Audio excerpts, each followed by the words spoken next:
Thank you for joining me. I want to wish all my friends and family around the world a very happy Sabbath.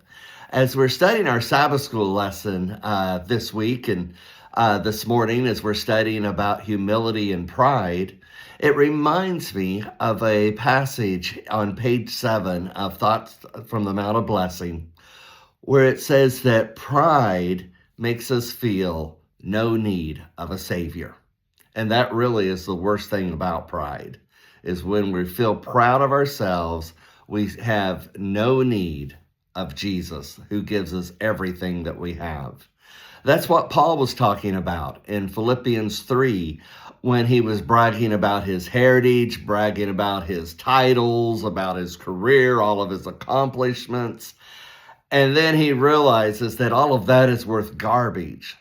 The only thing he needed was Christ and his righteousness. Paul finally sensed his need of a Savior. And that's what we all need to do, is sense our need of a Savior, and we can't do that with pride.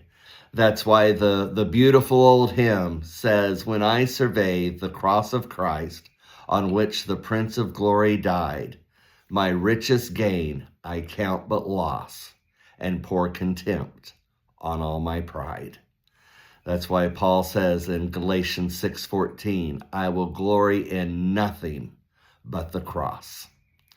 Years ago, I was meeting somebody from church at a bank. We were going to do some church business at the bank, and they pulled up right next to my car in the parking lot. They had the whole parking lot free. We were the first people there.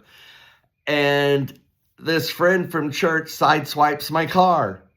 And it didn't do that much damage, but it did a little bit. I was like so frustrated.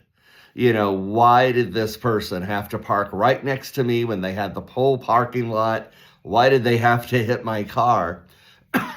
And I was frustrated. And so I was talking to a friend back in Oklahoma about it.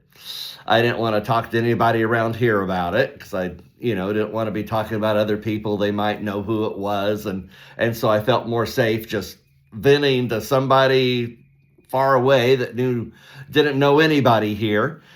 And as I was venting to this friend back in Oklahoma, they reminded me of something that happened long ago when we were in our early 20s.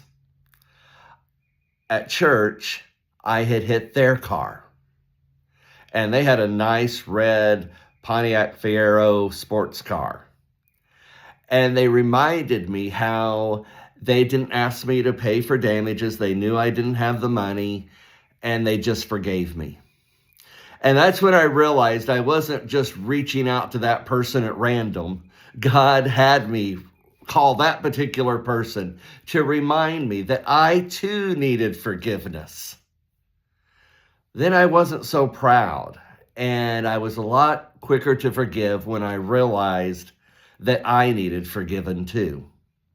And friends, that's why it's so important that we stay so close to the cross, because it's when we stay close to the cross that we can pour contempt on all our pride and glory in nothing but the cross, just like Paul says in Galatians 6:14. Friends, let's stay near the cross, pour contempt on all our pride, and glory in nothing but the fact that Jesus died for us. God bless you. Have a wonderful Sabbath.